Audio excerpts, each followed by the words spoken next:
Welcome. I'm glad you're here today. Just relax and listen with us.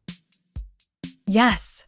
Wherever you are right now, at your desk, on the bus, making coffee, we're happy you joined us. So, it's Monday morning again. Yeah, I felt it the moment my alarm went off.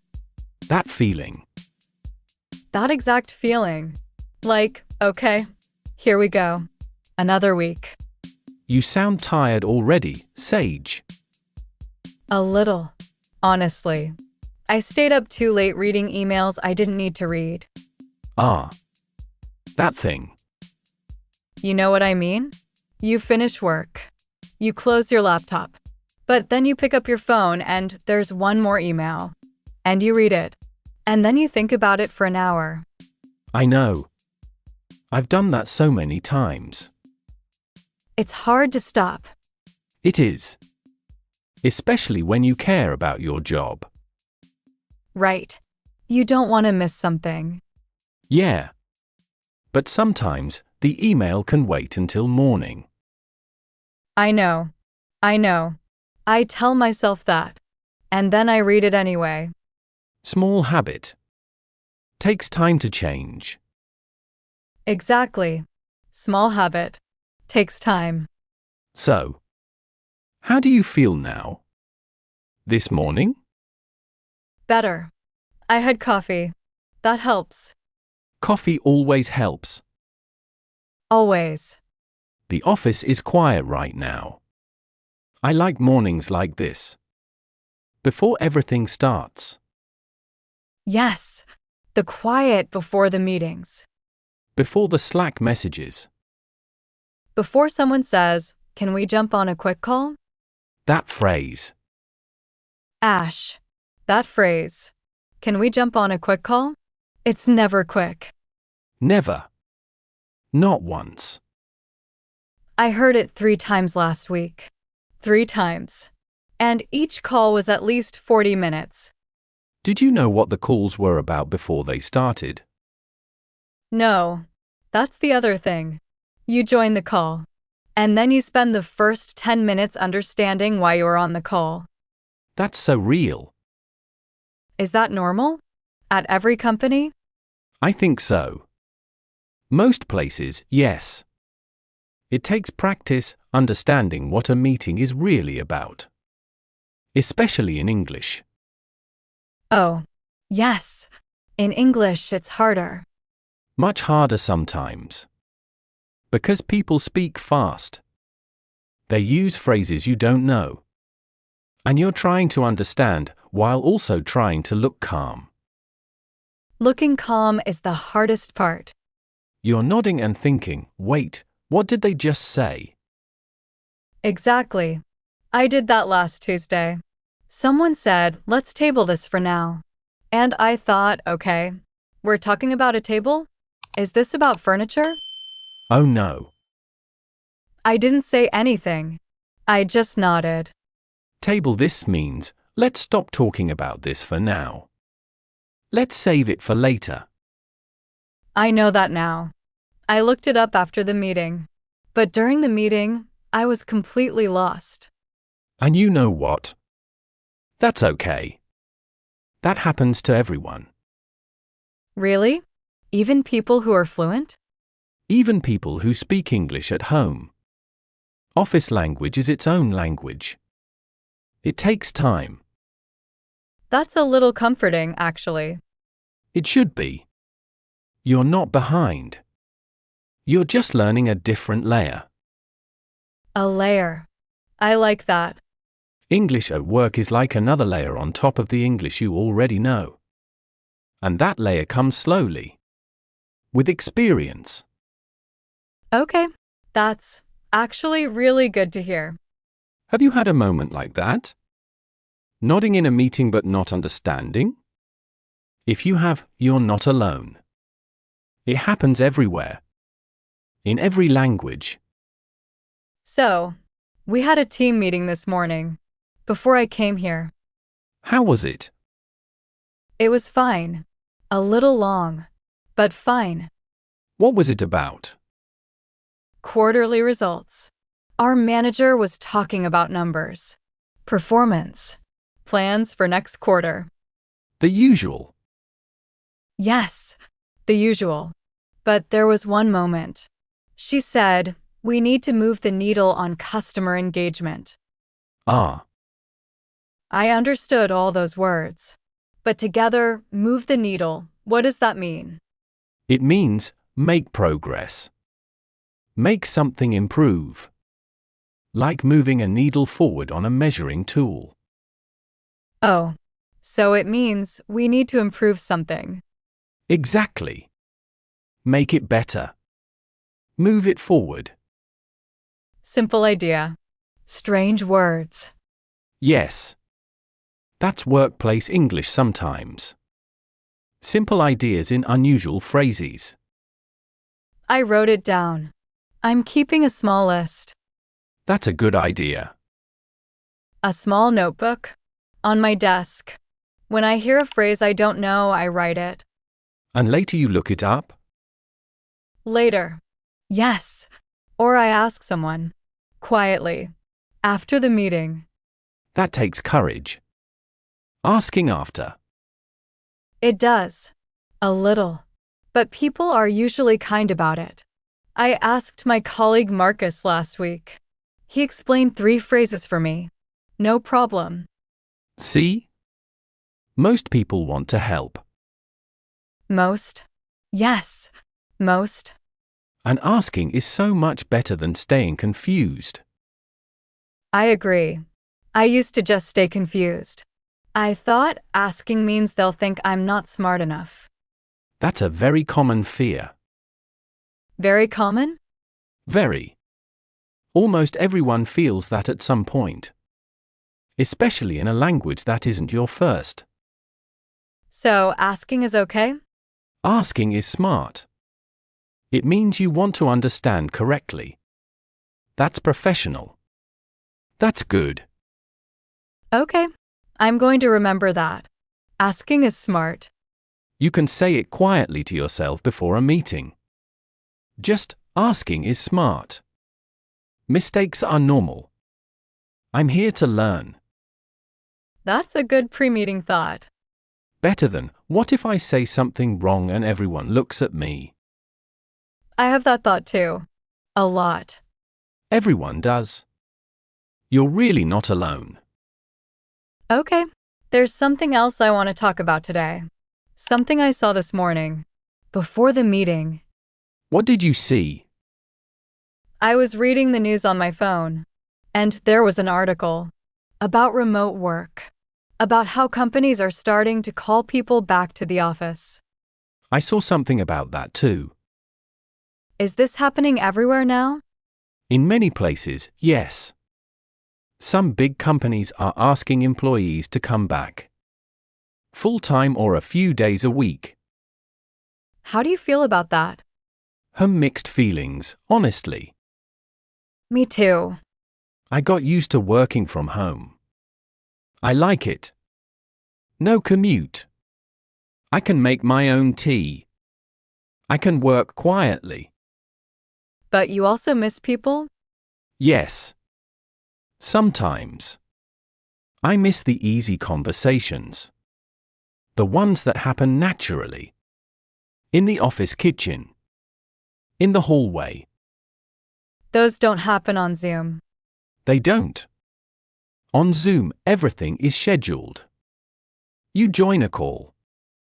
You talk. You leave. There's no space for the small natural conversations. And those small conversations are actually important, aren't they? Very important. For relationships. For understanding your team. For learning office English, honestly. For English? Yes. When you sit next to a colleague all day, you hear English naturally. All day long. Without trying.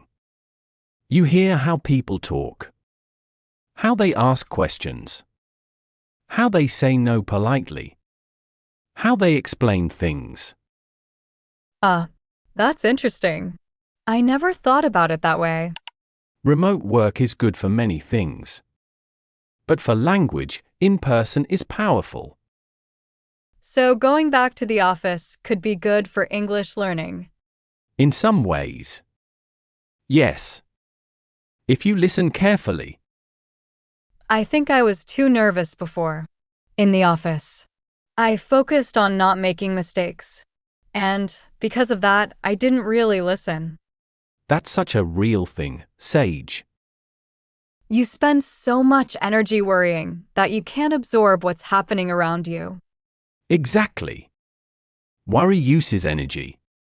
And that energy could go to listening, to noticing, to learning.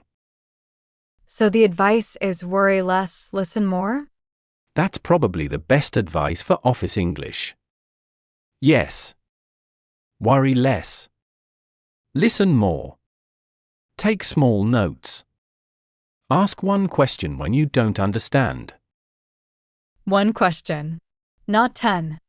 One is enough. It breaks the ice. It shows you're engaged. And slowly, it gets easier. One question at a time. One question at a time. Try saying that slowly. One question at a time. One question at a time. That's good. That phrase is useful at work.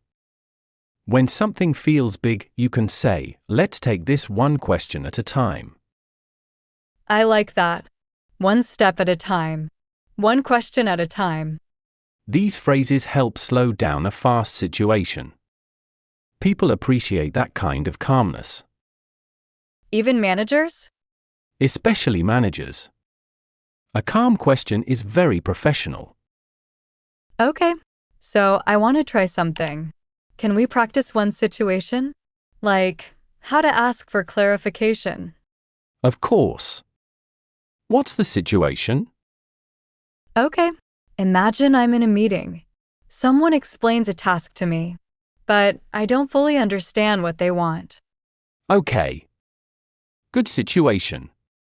So what can you say? I could say, I'm sorry, I don't understand. That works. But there's a softer way. A softer way? Yes. I'm sorry, I don't understand can feel a little sharp sometimes. A softer option is, could you explain that again, please? Oh, that sounds more polite. Very polite. Professional. Could you explain that again, please? Could you explain that again, please? Good. Or, just to make sure I understand correctly. Oh, I like that. Just to make sure I understand correctly. And then you repeat what you heard. So, just to make sure I understand correctly, you want me to send the report by Friday. That shows you were listening. Exactly. Even if you were confused, repeating it back shows you're trying. And people like that. And if you got it wrong? They'll correct you gently. And now you understand. Nobody thinks badly of you. Nobody thinks badly of you. I need that on a sticky note on my desk. Nobody thinks badly of you for asking. They think well of you. Okay, let's try those phrases again. All three. Slowly. Sure. Ready? Ready. Could you explain that again, please? Could you explain that again, please? Good. Next one. Just to make sure I understand correctly. Just to make sure I understand correctly. Perfect. And last one. Let me check that. Let me check that. Those three phrases, you can use them every day at work. Every day. Yes. They feel natural. Because they are. Native speakers use them too. All the time. Really? All the time. Let me check that. Could you explain that again? These aren't learner phrases. These are real adult phrases. That makes me feel better. Sometimes I think native speakers never need to ask. They always understand. That's not true. No? No. People ask for clarification all the time. In every language. Even in their first language. Maybe I've been too hard on myself. Probably. Most English learners are. Is that normal too? Very normal. You hold yourself to a very high standard. And when you don't meet it, you feel like you failed. Yes, that's exactly it. But language isn't pass or fail. It's slow and steady progress. Like anything else. Slow and steady. Slow and steady is enough. Every day you listen, that's progress. Every day you try one phrase, that's progress. Even small progress? Especially small progress.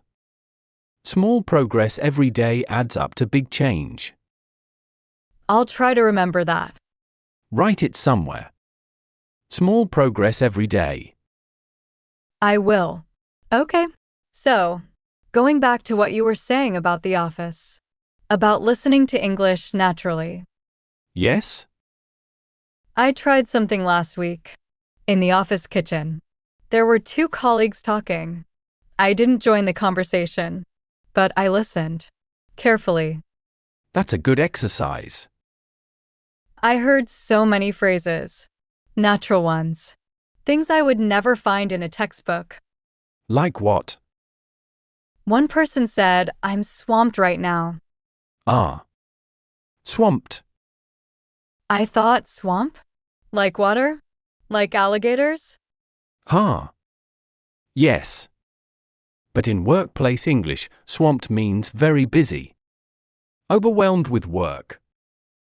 I'm swamped right now. Meaning I have too much to do. Exactly. Sorry, I'm completely swamped this week. It means I'm very busy. I don't have free time. That's a useful one. I'm swamped. You'll hear it often. People say it casually. No drama. Just, I'm swamped. Good. I like learning words like this. In real context. Hearing them naturally. That's the best way. Context first. Then meaning. The word sticks better. The word sticks. Yes. When you hear something at the right moment, it stays. Exactly. You remember the moment. The kitchen. The colleagues talking. And the word stays attached to that memory. I also heard, let's circle back on that. Circle back. That's a popular one. What does it mean exactly? Circle back means, let's return to this topic later. Not now. But we will come back to it. So it's similar to, let's table this? Very similar. Both mean, we're not talking about this now. But we will return. The difference? Table this usually means, stop for now. We don't know when we'll return. Circle back usually means, return soon. In a few minutes or after this meeting. Circle back is shorter. More active. Right. Let's circle back to that at the end of the meeting. It's coming back soon.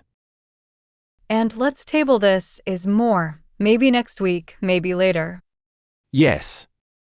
Good. You understood the difference well. C. Listening in the kitchen is useful. Very useful. The office is full of real English. All around you. I never thought about it that way before. I always thought I needed to study from a book. Books are useful. But real conversations are where the language lives. Where the language lives. I like that. A language lives in conversations. In breaks. In small moments. In the coffee line. In the coffee line. The best English practice isn't always in a classroom. It's in real moments with real people. So every moment at work is a language lesson. If you listen carefully, yes. Every conversation is a chance to learn something. That changes how I think about being at work. It's not just work. It's also practice. Exactly. And nobody needs to know you're practicing. It's invisible. Invisible learning. You're just being present. Listening. Noticing. And slowly, your English improves. No pressure. Just noticing. No pressure. Just noticing. Take your time with that. I like no pressure. That's the part one struggle with. The pressure I put on myself. Tell me, when is that pressure worst for you? In presentations. Ah, Definitely presentations. Even a short one. Like 2 minutes. I plan everything. I practice at home. And then I stand up and my mind goes blank. what happens exactly? I look at the people looking at me. And I forget. Everything. The words I planned. Gone. That's very common. Is it? Very common. Even experienced speakers feel it sometimes. Your brain has too much information going in, faces, pressure, expectation, and it freezes. Freezes. Yes. Exactly. It freezes. One thing that helps, before you start speaking, breathe out slowly. Don't speak immediately. Just breathe? Just breathe. Take 2 seconds. Look at the room calmly. Then start. 2 seconds feels like forever when everyone is looking at you. I know. But those 2 seconds actually help. Your brain needs a moment to settle. Like resetting a computer. Exactly. Breathe, reset, begin. Breathe, a reset, begin. Okay, I like that. And if you lose your place? If you forget what comes next? What do I do? You say, let me just take a moment. Or, sorry, let me check my notes. Is it okay to check notes during a presentation? Yes. Completely okay. Nobody expects perfection. They expect information. Delivered clearly. Notes help you deliver clearly. I always thought notes mean I'm not prepared. That's not true. Notes mean you're organized. Organized. Yes, that's a much better way to think about it. Preparation with notes is professional. It shows you care about being accurate.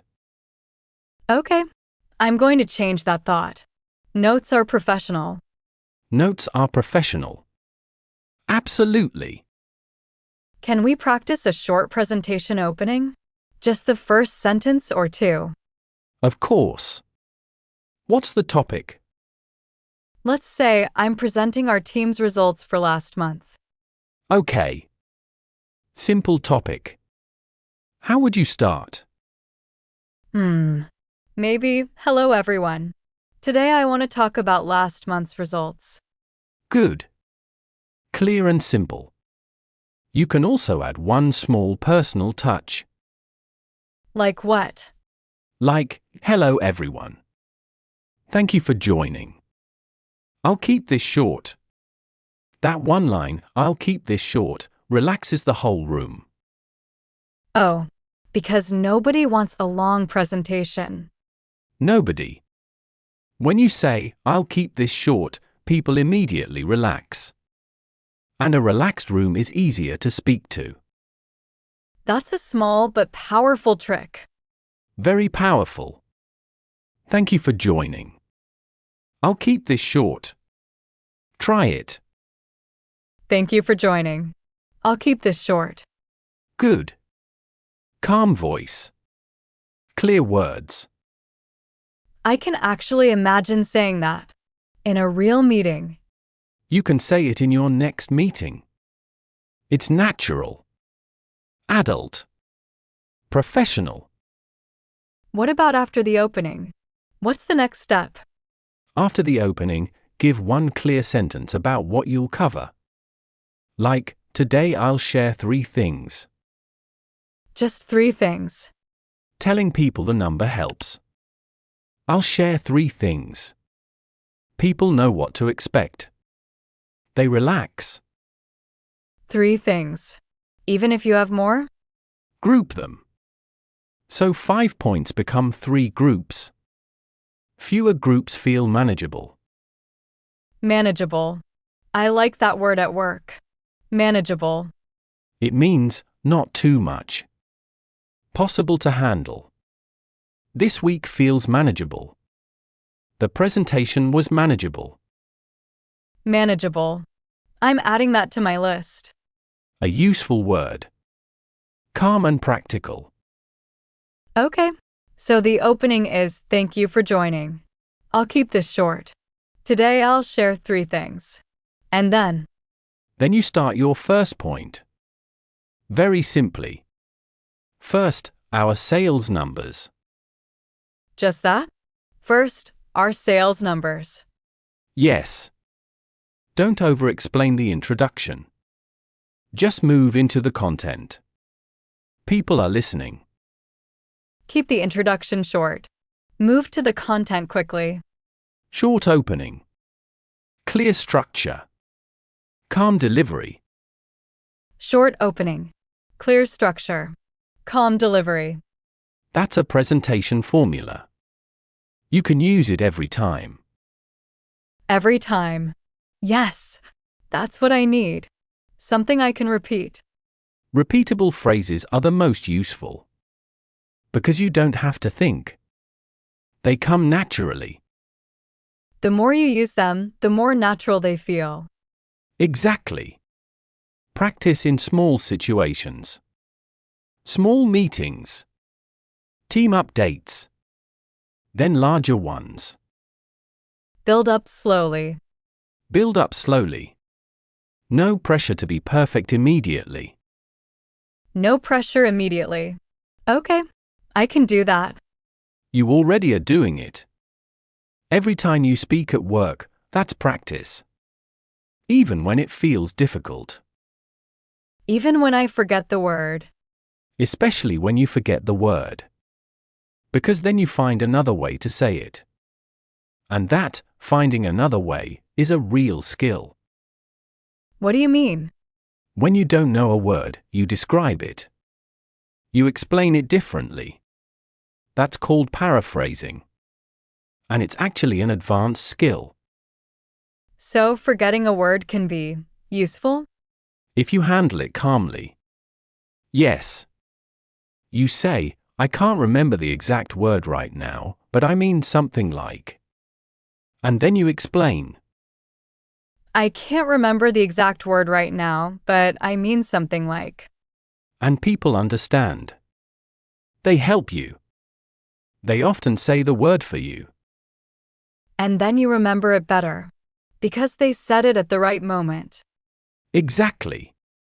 The word arrives at the perfect moment. It sticks. Ash, I want to tell you something. A mistake I made last week. A real one. Tell me. I sent an email to a client. And I wanted to say, please let me know if you need anything else. Okay. But I was typing fast. And I wrote, please let me know if you need anything else, regards, Sage. Which is fine. But I sent it to the wrong client. Oh no. To a different client. A client who had nothing to do with that project. What did you do? I sent another email immediately. I apologize for the confusion. That email was meant for someone else. And they replied? They replied, no problem. These things happen. See? They were completely fine about it. Because it was a small mistake. And you handled it professionally. Immediately. With a clear apology. I apologize for the confusion. That's a very useful phrase. Professional. Not dramatic. Just, I apologize for the confusion. I apologize for the confusion. Yes, it felt natural when I wrote it. Because it is natural. And appropriate for work email. What if the mistake is bigger? Like what?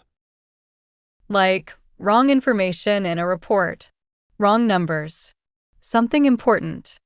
Then you say, I want to correct something from my earlier email. Or, I noticed an error. Let me clarify. I noticed an error. Let me clarify. Clear. Calm. No drama.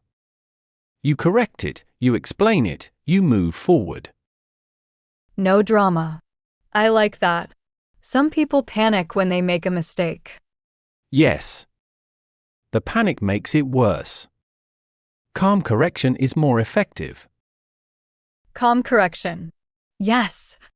Mistakes happen at work. Every week. Everyone makes them. What matters is how you handle them. Handle calmly. Correct clearly. Move forward. Exactly. That's professional. Okay. I want to talk about something that happened to me a few months ago, because I think other people might feel the same. Tell me. When I first started this job, my English was weaker. Or at least, I felt it was weaker. How did it feel? Like I was always one step behind. Everyone was talking, and I understood maybe 70%. And that 30% I missed, I worried about it all the time. 70% is actually a lot. I didn't feel like it was. What did you miss most? Jokes. I missed the jokes. Everyone would laugh, and I would laugh a little late. Because I was still processing. And then you feel awkward? Very awkward. Like, did they notice? Did they think I didn't understand? And sometimes I would try to laugh earlier, before I understood. And then the joke wouldn't be funny at all. And I'd be laughing alone. That is a very relatable moment. Is it? Very. Office humor is one of the hardest parts of workplace English. It moves fast. It uses cultural references. It relies on timing. And if you miss the timing, you look confused. Yes. But you know what? Most colleagues don't judge you for it. Really? Most people understand.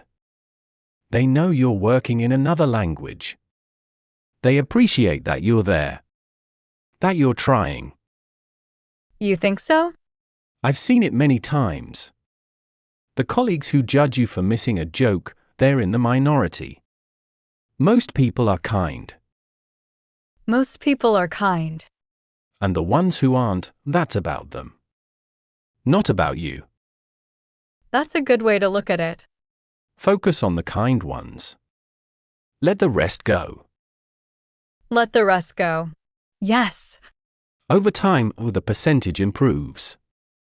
From 70 to 80. Then 85. Then one day you realize you're catching the jokes. Does that really happen? It happens. I've seen it. I've felt it myself. You felt it? You've been in the same situation? A different situation. But similar feelings. A new team. New industry words. New communication style. The feeling of being behind. It's universal. You never told me that. I don't talk about it much. But yes. There was a time I felt completely lost in meetings. I sat there and thought, I have no idea what just happened. And what did you do? I wrote down what I could. After the meeting, I looked things up. I asked a trusted colleague. Slowly, things connected. Slowly. Always slowly. There's no shortcut for this. But slowly is enough. Slowly is enough. Can we say that again? Slowly is enough. Slowly is enough. It really is. Listening every day. Trying one new phrase each week. Asking one question when you're confused. That's a plan. That's real progress. It doesn't sound like much. It doesn't sound like much. But in 6 months, you look back and you can't believe how far you've come. 6 months.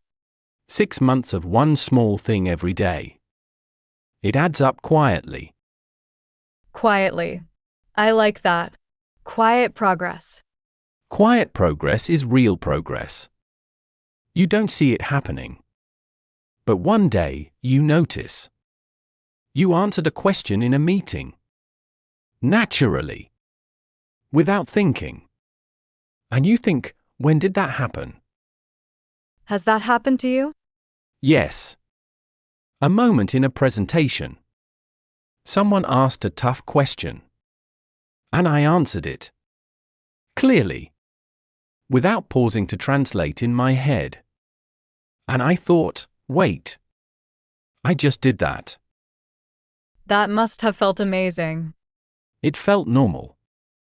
And that's when I knew it had become natural. Natural. That's the goal. That's the goal. Not perfect. Natural. Not perfect. Natural. Natural means you stop thinking about English and start thinking in English. Thinking in English. Is that possible for everyone? For most people, with enough time and exposure. Yes. Exposure. You mean being around the language a lot? Yes. Exposure means you hear it. You read it. You speak it. Regularly. Over time. Your brain starts to think in it. Is listening to a podcast, is that exposure? Absolutely. Every minute you listen, that's exposure. Your brain is processing English. Even when you feel like you're just relaxing. So right now, listening, this is practice? Yes. Right now, this is practice. Invisible practice. You're not studying. You're just listening. And that's enough? It's a good start. Pair it with small speaking moments at work. Small writing moments. And yes, it's enough. Okay. That makes me feel better about today. About today? I've been so tired. And I thought I should be doing more. Studying more. Practicing more. You're doing more than you think. You always say that. Because it's always true. Okay. Can we talk about one more situation? A really common one? Of course. What about when someone gives you feedback at work? And it's not positive. What do you say? That's a great question. Because my instinct is, oh, I'm sorry. I'm so sorry. I'll fix it. And I say sorry too many times. Interesting. Why do you think you do that? Because I feel embarrassed. And the more embarrassed I feel, the more I say sorry. That's a very natural response. But it's too much, right? In a professional context, one apology is enough. Then you move to the solution. One apology. Then the solution. You say, thank you for the feedback. I'll work on that. That's it? That's it. Clean. Professional. You acknowledge the feedback. You promise to improve. You don't over-apologize. Thank you for the feedback. I'll work on that. Try it. Thank you for the feedback.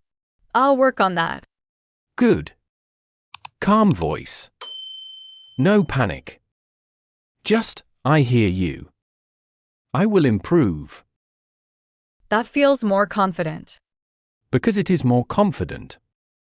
Over-apologizing can actually reduce your credibility. Reduce credibility? People notice when you apologize too much.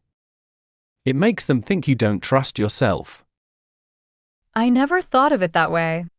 One clear apology is stronger than 10 small ones. One clear apology. More powerful. Yes. And then, the question you can ask after feedback is there anything specific you suggest? Oh, that's good. Thank you for the feedback. Is there anything specific you suggest? It shows you want to improve. It shows you're taking it seriously. Without being defensive. Without being defensive. Yes, because I sometimes feel defensive. Most people do. Feedback can feel like attack. Even when it's not. How do you stop that feeling? You breathe first. Then you remind yourself, this feedback is about the work. Not about me as a person. About the work. Not about me. The work can always improve. You are separate from the work. That's a really important difference. A very important one. Once you separate yourself from the criticism, it's much easier to hear it clearly. Hear it clearly. Yes. Instead of hearing it emotionally. Emotional listening and clear listening are very different. How do you train yourself to listen clearly? Practice. And having phrases ready. So when feedback comes, you already know what to say. You don't have to search for words. The phrases are like a safety net. Exactly. A safety net of language. Thank you for the feedback. I'll work on that. Is there anything specific you suggest? These are your safety net. I like that image. A safety net. You know the net is there. So you're less afraid of falling. Less afraid of falling. Yes. Having the words ready, it's like confidence in advance. Confidence in advance. That's a good phrase. Did I make that up? You did. And it's a good one. Confidence in advance. When you prepare your phrases, you're already more confident before the situation arrives. Exactly. You've prepared. So when it happens, you're ready. That's why we practice phrases. That's exactly why. Okay, so I want to do a quick summary of the phrases we've talked about today. Is that okay? Yes. Good idea. Okay. The first one's for clarification. Could you explain that again, please? Just to make sure I understand correctly. Let me check that. For presentations, thank you for joining. I'll keep this short. Today I'll share 3 things. For mistakes, I apologize for the confusion. I noticed an error. Let me clarify. For feedback, thank you for the feedback. I'll work on that. Is there anything specific you suggest? And the new words swamped, circle back, table this, manageable. And phrases, one question at a time. Slowly is enough. Small progress every day. That's a lot. But it doesn't feel like too much somehow. Because they came naturally. In real conversations. Not in a list. Invisible learning. Yes. You absorbed them while we were just talking. That's the best feeling. You don't realize you've learned something until you use it. And then you use it. And it works. And you feel, oh, I knew that. I knew that. Yes. That's such a good feeling at work. When you say something in English and it works. And you think, I did that. Hold on to that feeling. Every time it happens. Every time it happens. It tells your brain, this is possible. I can do this. I can do this. One small moment at a time. One small moment at a time. Have you had that feeling recently? A moment where your English worked and you noticed it. Yes, actually. Last Thursday, in a meeting, someone asked Sage, "Can you give us a quick update?" And I said, "Sure. There are two main points." And I gave both points. Clearly. No panic. That's big. It felt small in the moment. There are two main points. That's a structured, professional response. You did that instinctively. I didn't even think about it. That's the sign. When you don't think about it, it's become part of your English. It's becoming natural. It's becoming natural. Slowly. Quietly. Quietly. Every conversation like this one. Every moment you listen at work. Every phrase you try. They all add up. They all add up. I want to believe that. Believe it. Because it's happening. Right now. Today. In this conversation. Okay. One last thing before we end. What's that? Someone I know, a friend, she's going to start a new job next month. Her first job where everything is in English. Exciting. And probably scary. Very scary. She asked me, what should she focus on in the first few weeks? Good question. What do you think? I think listening first. Listening first. Yes. Absolutely. Don't try to impress anyone. Just listen. In the first weeks, listening is your job. Understanding the environment. The culture. The communication style. The communication style. Every office is different. Every office has its own rhythm. Some are formal. Some are casual. Some use lots of meetings. Some prefer messages. And in the first weeks, you figure out what kind of office it is. By listening. By observing. By watching how people interact. Without pressure to perform. Without pressure. Your job in week 1 is to understand the room. Not to be the star of the room. That's good advice. Understanding the room. And then, slowly, you add your voice. One comment in a meeting. One email. One reply on a message. Build from small moments. Always from small moments. No one expects you to be fluent and brilliant in week 1.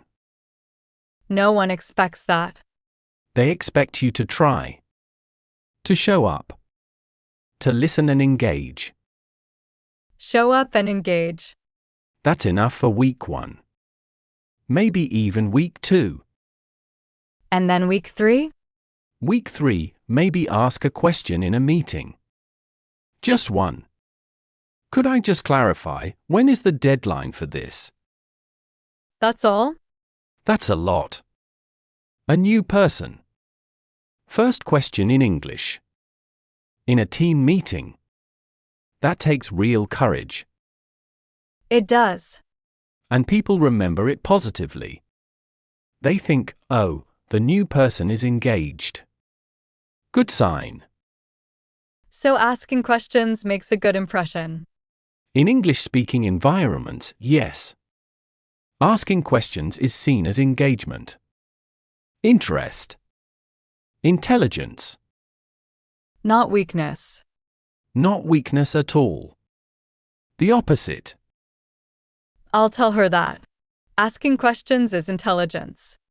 Asking clear questions is a sign of clear thinking. Clear thinking. Yes. Someone who asks, could you clarify the deadline, please, is someone who thinks carefully. Who wants to do the job correctly. Not someone who doesn't understand. Understanding isn't about knowing everything already. It's about getting to understanding. However you need to get there. However you need to get there. I like that. The path to understanding looks different for everyone. Some people get it immediately.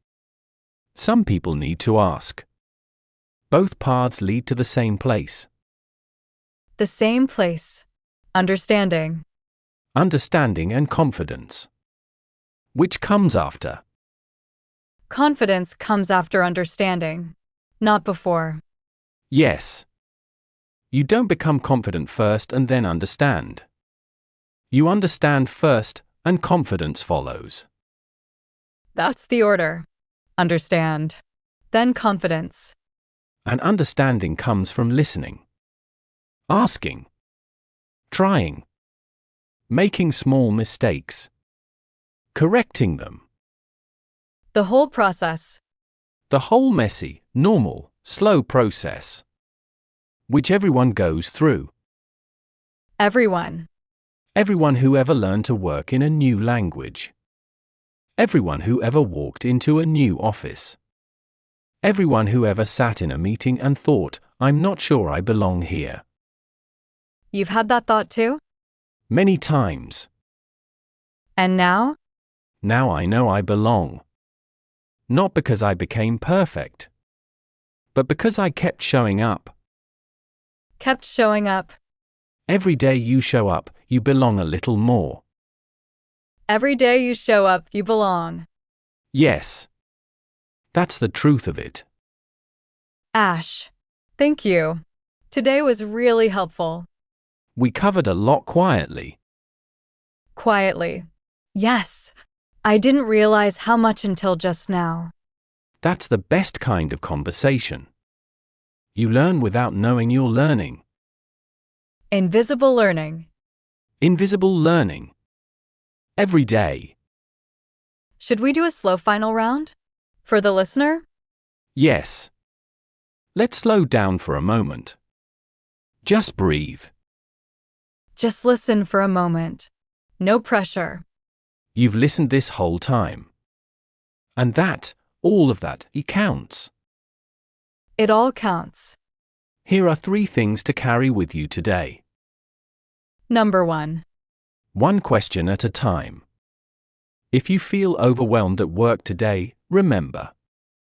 One question at a time. One step at a time. Not everything at once. Number 2. Slowly is enough. Your English doesn't need to be perfect today. It needs to be real. And slow is real. Number 3. Small progress every day. A phrase you noticed. A word you looked up. A sentence you said that worked.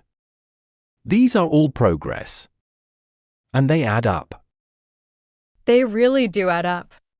And if you're listening on your commute right now, on a bus, on a train, walking, you've already done something for your English today. This listening is your progress. This is your practice. Right here. No textbook needed today. Just this. Just this. And that's a lot. Okay. I need to go. I have a 2 o'clock. Another call? A quick call. Never quick. Never quick. But I'll be ready with my phrases. Your safety net. My safety net. Exactly. You've got this, Sage. Thank you, Ash. I think I do. Take care of yourself today. You too. And to everyone listening, you've got this too. You really do. It gets easier. Slowly. One day at a time. One conversation at a time. Take your time. There's no rush. No rush at all. We'll see you next time. Take care.